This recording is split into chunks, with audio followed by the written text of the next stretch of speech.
नमस्कार।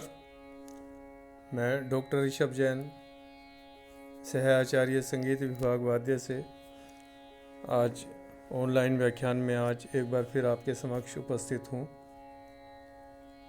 BA first year के छात्राओं के लिए ये सेशन है। थ्योरी पेपर सेकंड का यूनिट 4, उसमें वाद्यों के अंतर्गत जो उसमें वाद्यों का परिचय है, जिसमें सितार, तानपुरा, तबला और हारमोनियम, 4 वाद्यों का परिचय आपको देना है। तो सितार के बारे में हम पहले बात कर चुके हैं। सितार वाद्य के अंग, उसको मिलाने की विधि, बजाने की विधि इत्यादि सब आपको बताई गई। आज हम तानपुरे के विषय में बात करेंगे। देखिए, तानपुरा,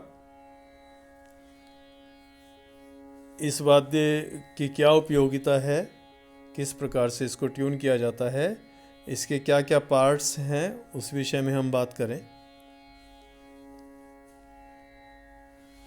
इस वाद्य को तानपुरा के नाम से पुकारते हैं। उत्तर भारतीय संगीत में इसने महत्वपूर्ण स्थान ग्रहण कर लिया है। इसका कारण यह है कि इसका स्वर बहुत ही मधुर होता है, जो संगीत कार्यक्रमों के लिए अनुकूल वातावरण की दृष्टि व सृष्टि में सहायक होता है। तानपुरे की झनकार सुनते ही गायक कुछ गाने के लिए या वादन करने के लिए मचल सा उठता है। इस वाद्य का उपयोग गायन तथा वादन के साथ स्वर देने में अत्यधिक सहायक सिद्ध होता है।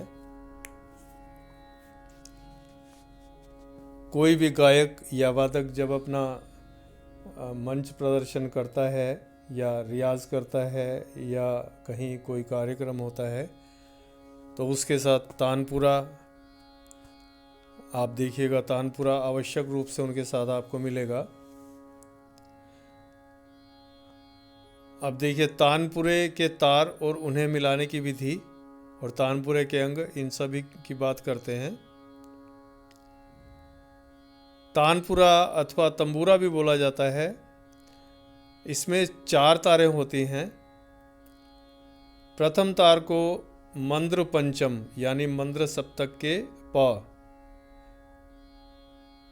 अथवा जिन रागों में पंचम स्वर नहीं होता है उसको मंद्र सप्तक के मध्यम यानी मंद्र सप्तक के म में ट्यून किया जाता है। उदाहरण के लिए मालकोंस राग गाते समय इसे मंद्र मध्यम में मिलाते हैं। कुछ रागों में न तो पंचम और न शुद्ध मध्यम का प्रयोग होता है, जैसे राग पूरिया या मारवा, तब इसे मंत्र निषाद में मिलाया जाता है। प्रथम तार पीतल का होता है। तानपुरे के दूसरे व तीसरे तार सदैव मध्य सप्तक के षड्ज से ही मिलाए जाते हैं। ये दोनों तार लोहे के होते हैं। चौथा व अंतिम तार पीतल का होता है। इसे मंद्र षड्ज से मिलाया जाता है। यह तार अन्य तारों की तुलना में मोटा होता है। स्त्रियों के तानपुरे का प्रथम तार भी लोहे का होता है और तार अन्य तार पुरुषों के तानपुरे के समान होते हैं। अधिक चढ़ाव उतार के लिए तार को खूंटी से मिलाते हैं और थोड़े अंतर के लिए मनके से भी मिलाते हैं। मनका या मोती को नीचे ऊपर करने से स्वर नीचे ऊपर हो जाता है, चढ़ता है या उतरता है।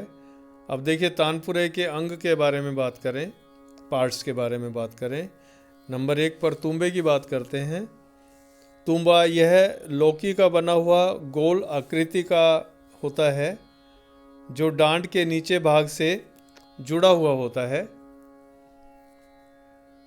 देखिए जैसा आपको इसके चित्र में भी दिखाई दिया है, डांट के नीचे का जो पार्ट तुम्बा जो दिखाई दे रहा है आपको, इसको तुम्बा बोलते हैं। सेकंड पार्ट है तबली। गोल लौकी के ऊपर का भाग काटकर अलग कर दिया जाता है और खोखले भाग को लकड़ी के एक टुकड़े से ढक दिया जाता है, जिसे तबली कहते हैं। चित्र में देखिएगा। नेक्स्ट नंबर 3 पर ब्रिज। इसे घुड़च अथवा घोड़ी कहते हैं। यह तबली के ऊपर स्थित लकड़ी अथवा हड्डी की बनी हुई छोटी सी चौकी के आकार का होता है, जिसको ब्रिज कहा जाता है। नेक्स्ट नंबर पर धागा। घुड़च और तार के बीच सूत अथवा धागे को ठीक स्थान पर स्थित कर देने से तंबूरे के झनकार में वृद्धि होती है। नंबर 5 कील, मोंगरा अथवा लंगोट। तूंबे के नीचे के भाग में तार को बांधने के लिए एक कील होती है, जिसे लंगोट अथवा मोंगरा भी कहा जाता है। नेक्स्ट नंबर 6 पत्तियां। सजावट के लिए तूंबे के ऊपर लकड़ी की सुंदर पत्तियां बनाई जाती हैं, जिन्हें श्रृंगार के रूप में लिया जाता है, जिन्हें श्रृंगार भी कह दिया जाता है। 7 नंबर गुल। जिस स्थान पर तूंबा और डांड नीचे का भाग मिलता है, गुल कहलाता है। नंबर 8 डांड। यह तानपुरे के ऊपर का भाग है, जो लंबी और पौली लकड़ी का बना हुआ होता है। इसके नीचे का भाग तुम्बे से जोड़ दिया जाता है और ऊपर के भाग में 4 खुंटियां होती हैं। डांड के ऊपर चारों ओर तार तने हुए रहते हैं। नेक्स्ट पॉइंट नंबर 9 अटी। तानपुरे के चारों तार कील से घुड़च पर होते हुए ऊपर को जाते हैं। ऊपर की ओर सर्वप्रथम हाथी दांत की एक पट्टी मिलती है, जिसके ऊपर चारों तार अलग अलग रखे जाते हैं। इसे अटी या अटक कहते हैं। नंबर 10 तार गहन अथवा तारदान। अटी से होता हुआ तार पुनः ऊपर को जाता है, जहाँ एक दूसरी पट्टी मिलती है। इस पट्टी में अलग अलग 4 छिद्र होते हैं। इन छिद्रों से होकर तार ऊपर जाता है। पट्टी को तार गहन भी कहा जाता है। Next point number 11 खुंटियाँ। इसके चारों तार क्रमशः बांध दिए जाते हैं। ये खुंटियाँ तानपुरे के ऊपरी भाग में होती है। 2 खुंटियाँ तानपुरे के सामने के भाग में, एक डांड की बाईं ओर दूसरी दाहिनी ओर होती है। चित्र में देखिए जिस प्रकार मैं बता रहा हूँ, हर पॉइंट हर चीज़ को आप जब आप पढ़ेंगे तो उसके बाद चित्र को ज़रूर देखें, ताकि उससे आइडिया लगता रहे कौन सी चीज़ कहाँ है। खूंटियों के बाद तार की बात करें, पीछे हम बता भी चुके हैं कि तानपुरे में 4 तारें होती हैं। जो पुरुषों के तानपुरे में प्रथम और अंतिम तार पीतल का और अन्य 2 बीच के जो तार होते हैं वो लोहे के होते हैं। स्त्रियों के तानपुरे में केवल अंतिम तार पीतल का होता है और शेष तार लोहे के होते हैं। नंबर 13 लास्ट पॉइंट देखिए, मन का।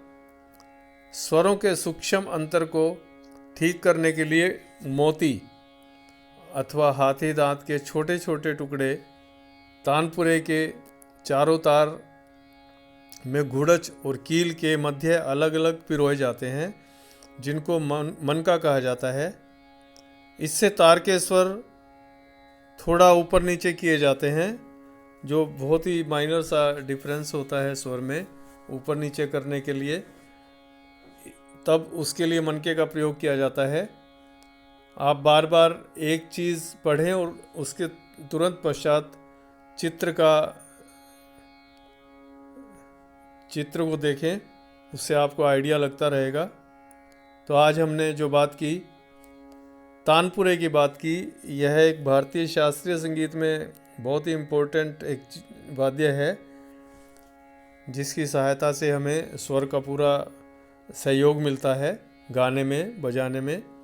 तानपुरे के तार और उनको मिलाने की विधि आपको समझाई, तानपुरे के अंग बताए, उसके बाद चित्र का भी हमने देखा, चित्र को देखा, चित्र में कौन सी चीज़ कहाँ है, और उसके 12 या 13 जो अंग हैं उसकी हमने चर्चा की। आप इस चीज़ को बार बार देखें, पढ़ें, तब उसका आपको ज्ञान प्राप्त होगा।